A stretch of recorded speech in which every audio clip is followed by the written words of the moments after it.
find some glitches.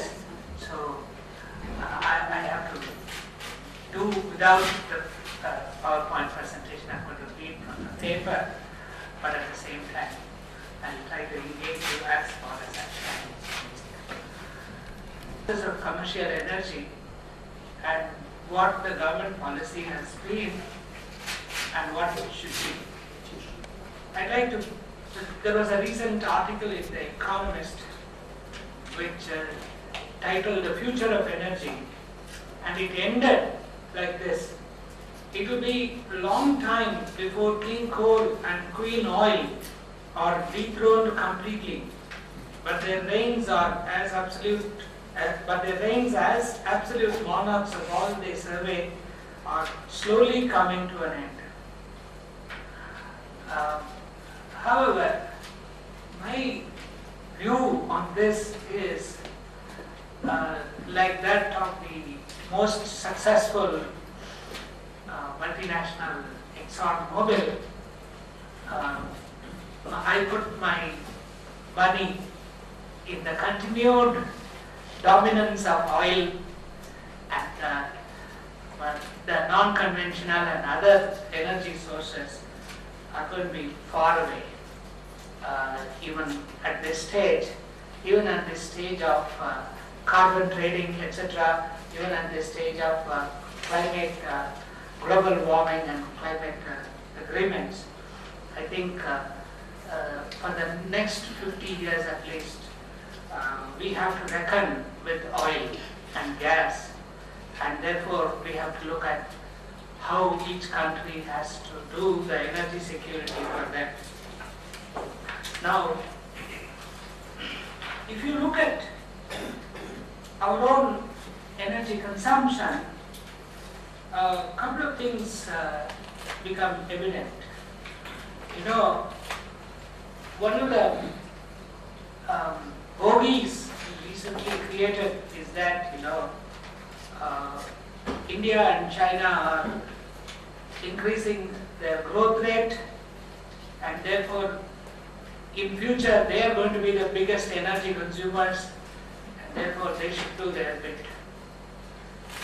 But the numbers tell something different, in the sense that China and India are not at all in the same league. India's energy consumption is much smaller than the energy consumption of China, and on a per capita basis it's even smaller. And interestingly,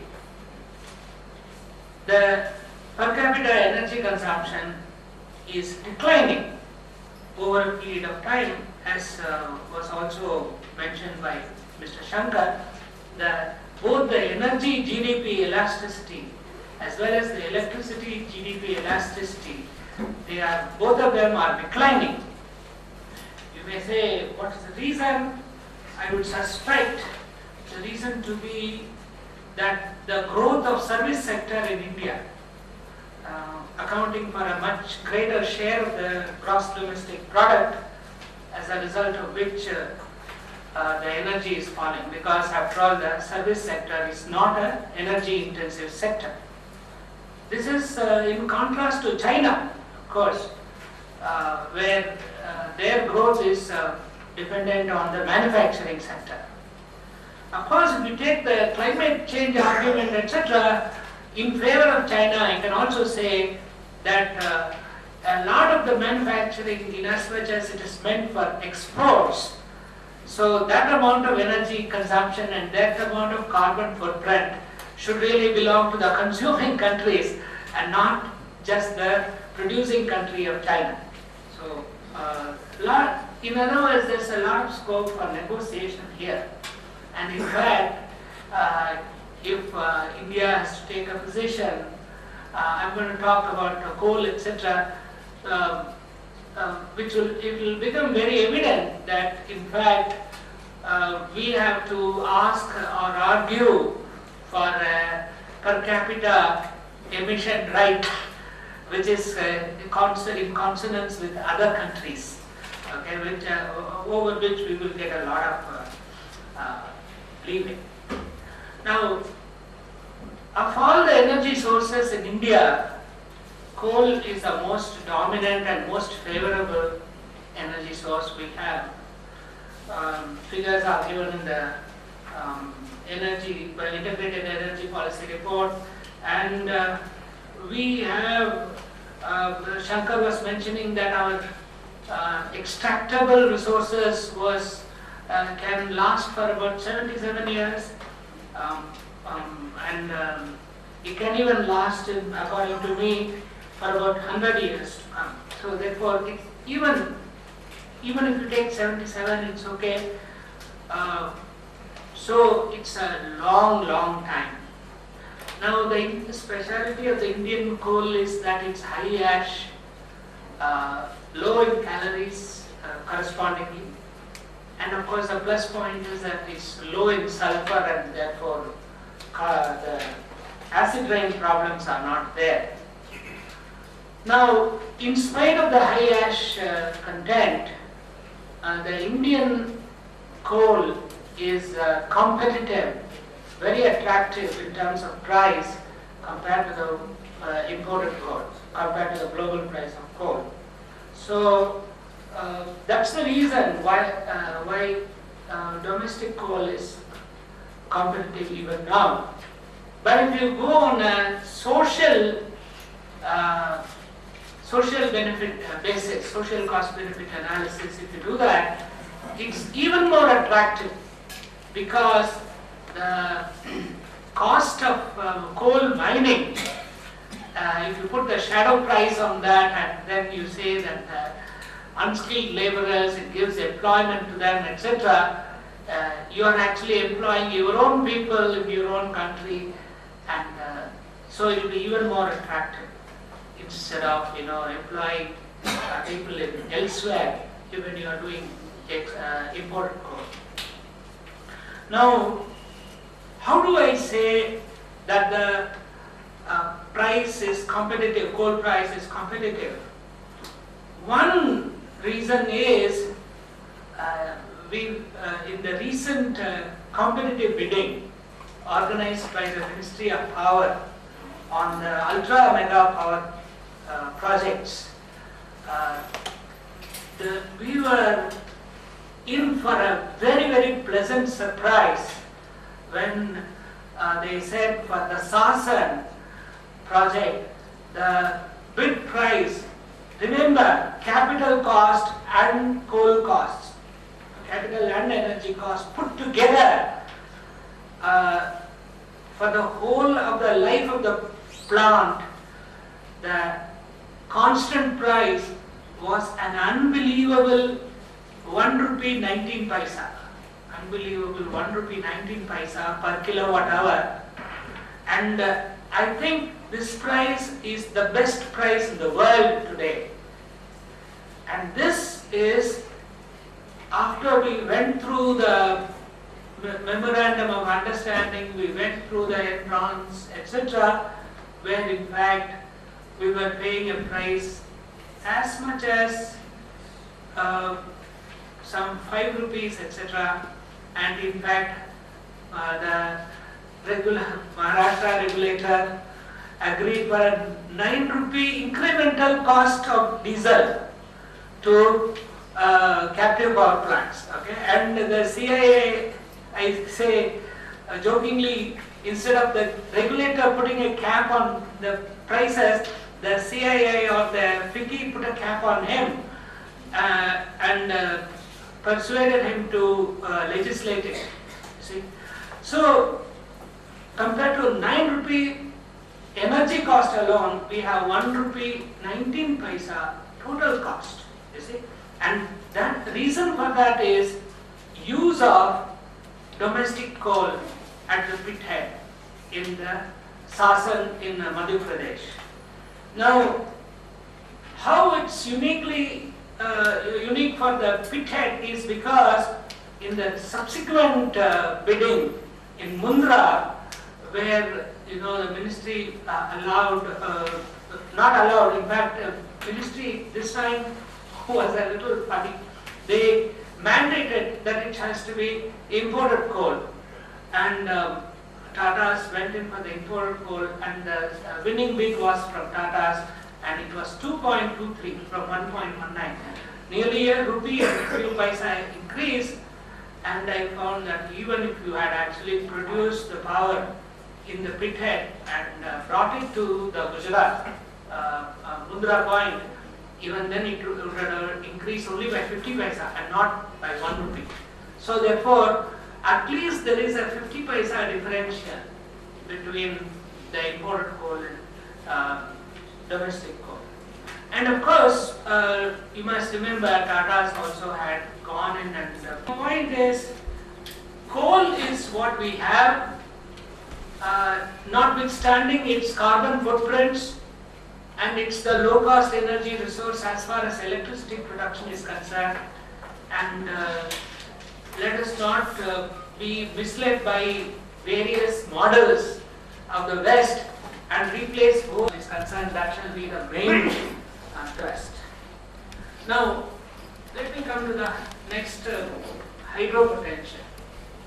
In hydro potential, wise countries have exploited their hydro potential fully. The US has exploited 83% and Western Europe has exploited 98% of its hydro potential.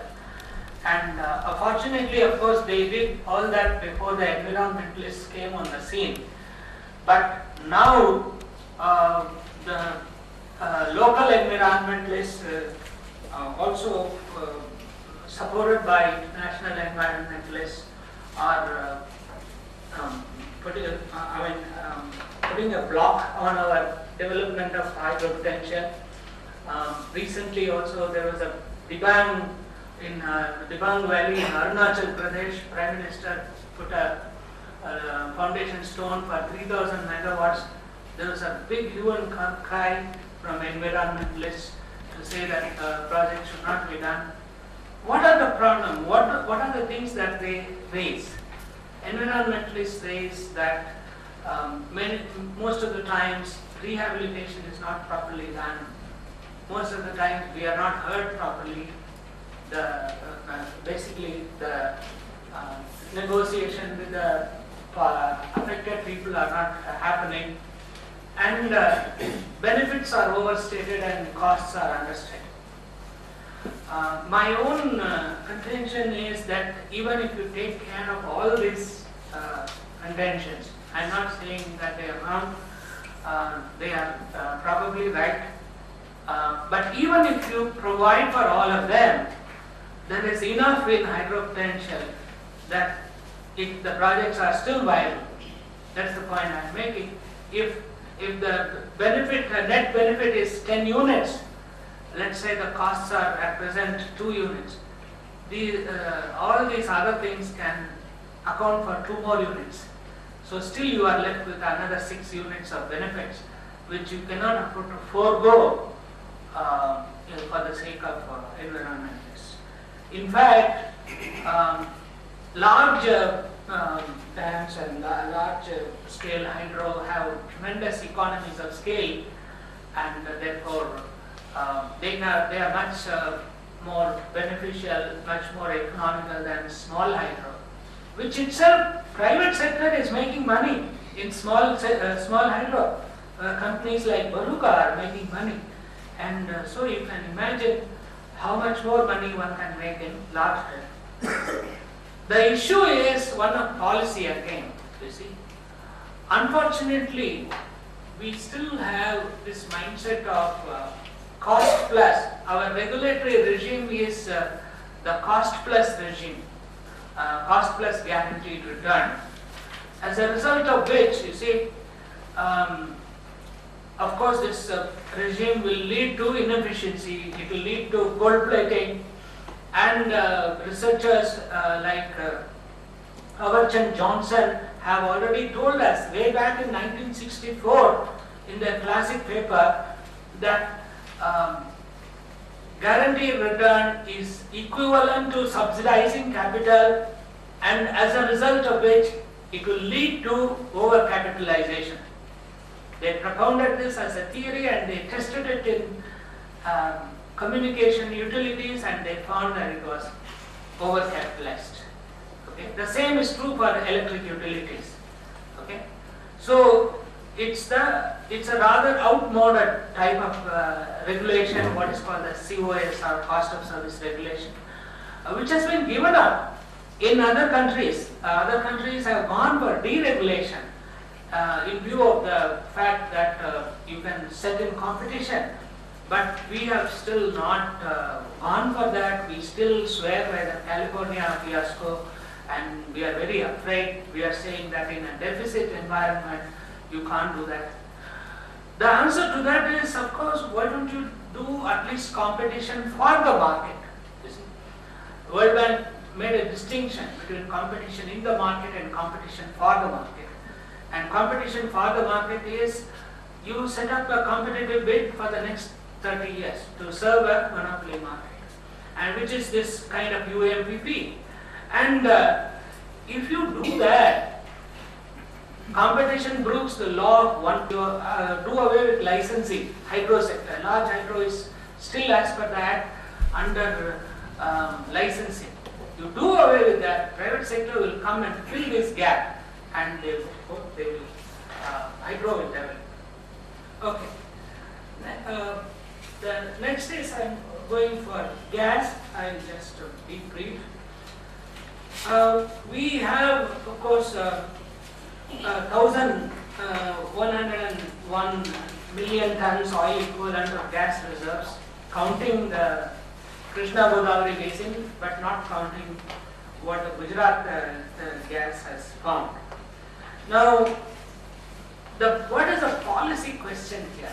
The policy question here is, of course, Planning Commission was earlier saying whether gas is more valuable in fertilizer or electricity. So that was one question.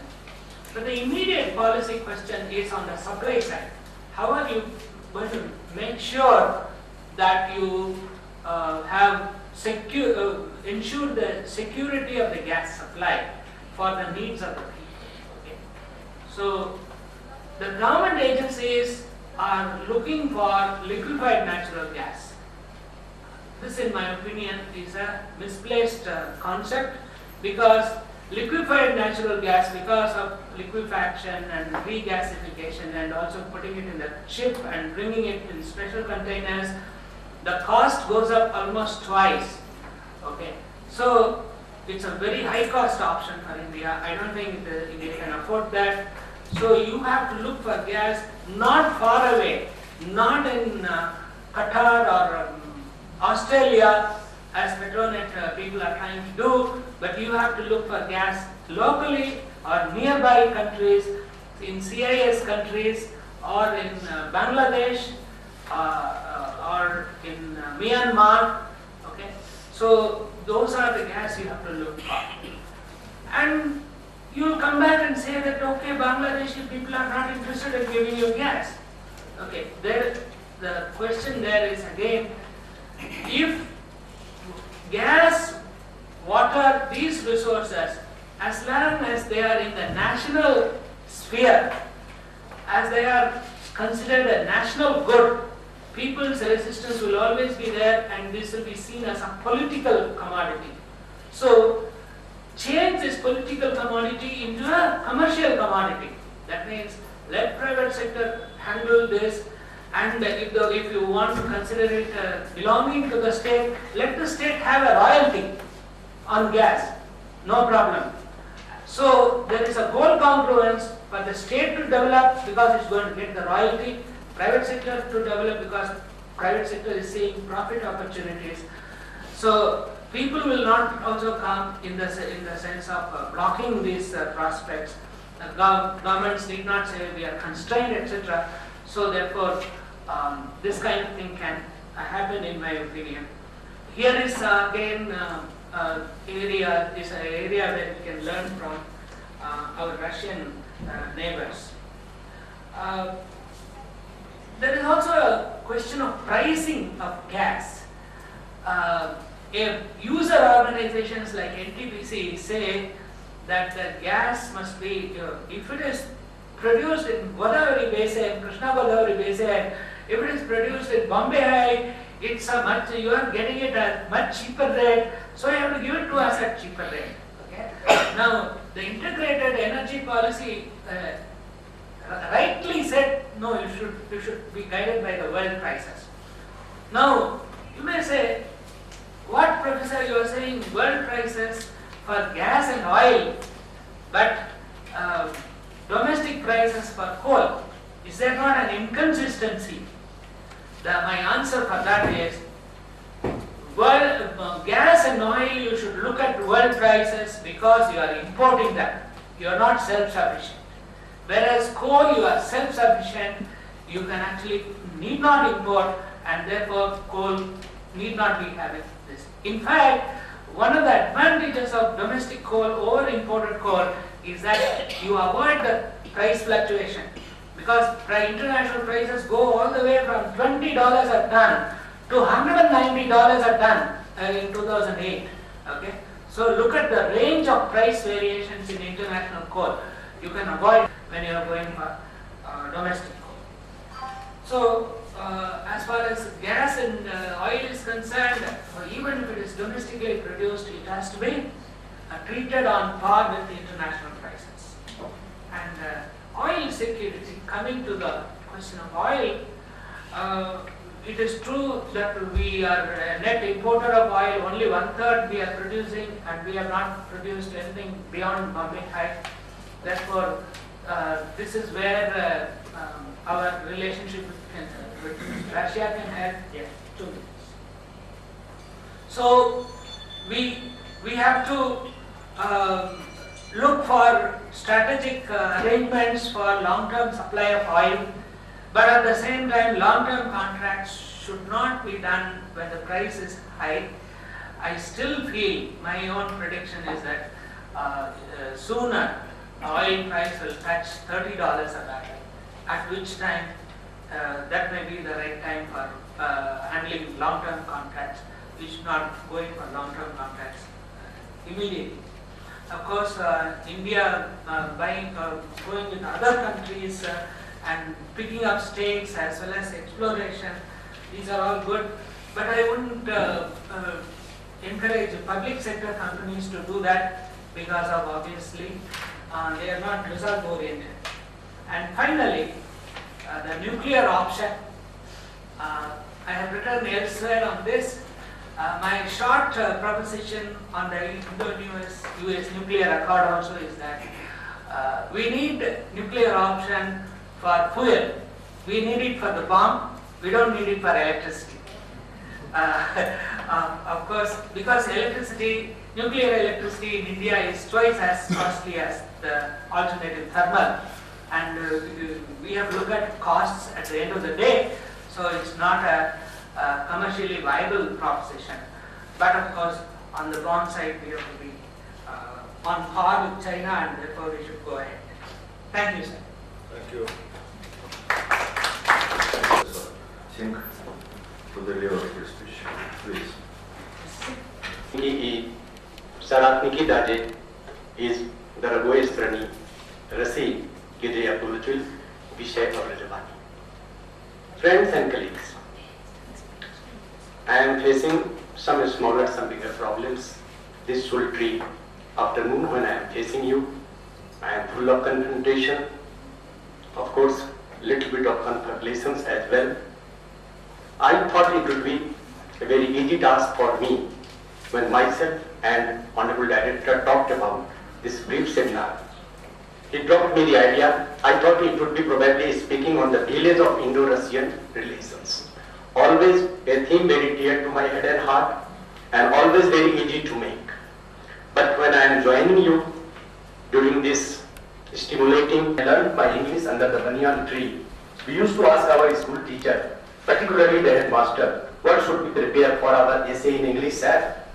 We used to think of our essay in Hindi and translate our thoughts into English with great difficulty. That was that. Headmaster was a very clever person. I remember him, and I remember Professor R.K. Mishra as well. I, being the topper of the batch and class, very bright then, I have lost most of it.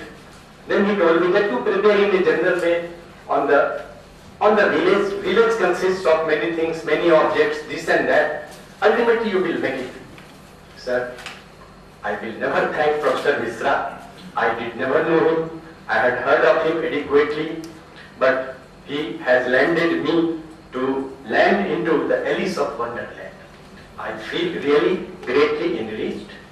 I am not a beginner. I am probably a semi-Olympian in my own field, that is the, of course, village.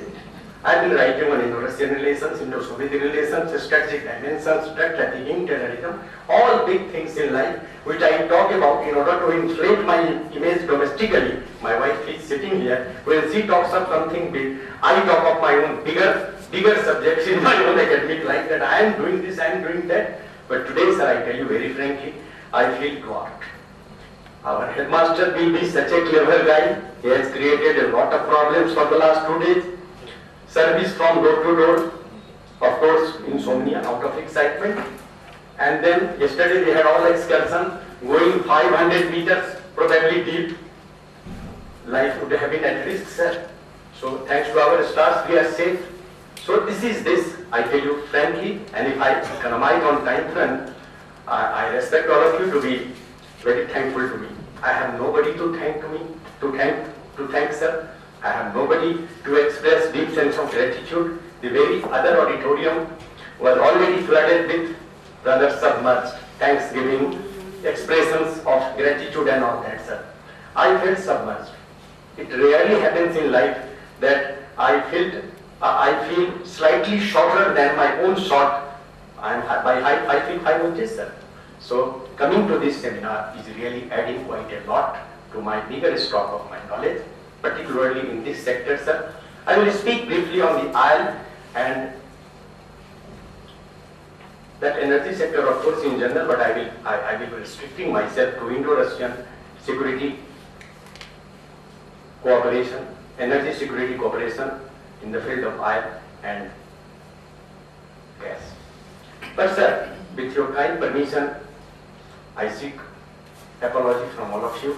Let us all take a resolution, if not on record, then verbally, sir. Let us all feel quite beholden to Vladimir Putin for providing us with a theme today. This count actually has emanated from his foreign policy doctrine of the month July and year 2000, when nothing was left of that luster of the Indo-Soviet relations, because India was out from the radar screen of Moscow. I think I am right, sir, during Boris Yeltsin, sir. But it was Putin who came out with the doctrine. This doctrine, if you go by it, attaches utmost importance to the great triangle in the offing, of which your security expert Dimapur talked so loudly. Sir, in Delhi academic circles, these days, day before yesterday, 2 days back, I read a very interesting internet joke. If I decipher from it the essence of these 2-3 sentences, sir, it would be very clear, sir. The joke goes like this. This entire theme, of course, Indo-Russian, energy security cooperation and all that, mixing up everything in one. This joke speaks of quite a lot. Putin has been given new connotation. He stands for petroleum, power and planes. U speaks planes and planes, airplanes, we are getting. And power, of course, power sources of power here and there, and petroleum, that is the crux of the problem. Putin, this U is then, it speaks of uranium, sir, now again source of power, sir.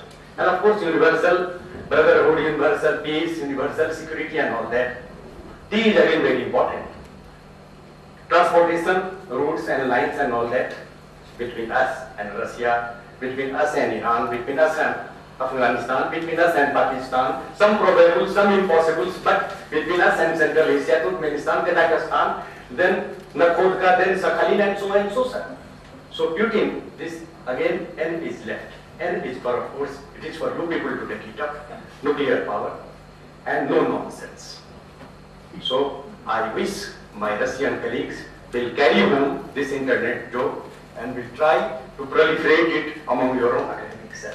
I told you very frankly that I have no reasons to be here. My supremo, Professor Javed Alam, I love and I admire him. He has been my neighbor in Sandikas, number 1, number 2. Although I have never been number 2, Dunamri, but that is the number of my flat. So he asked me, very smilingly, that is always his perpetual, plus point, that are you here for this seminar? I said, how to reply, how to respond to this query. I said, I am here, I have managed this invitation somehow or other. So actually I am representing here, sir. You are representing your own supreme authority, sir. You are our boss and supremo, sir. You have every reason to be here. You have funded this seminar, sir. So you have to watch and inspect and oversee how these things are being managed. Of course, our honorable member secretary, he has been the mind behind you, the power behind you, the pen behind you, and all that, sir. And of course, other your colleagues and officers and they are my esteemed friends and colleagues there. They are representing their own constituency. But what about the whole constituency of the council members? Who is representing this councils are there, sir? It probably comes to my credit, but is it academic justification for attending a seminar? It is, sir. Now I have seen, I have watched, and I will speak to all concerned that Hyderabad, being my own second alma mater, I had lost it, sir. 30 years before I had my academic breaking news like in Osmania University. I am inside the campus. I performed for the first time nationally in the deliberations of the History Congress. It was thanks to the generosity of Osmania University that hosted the History Congress in a glorious and grand manner, sir. I am joining back Hyderabad after 1982. I have been a student of Hyderabad. I have been a student of nearby institution that was then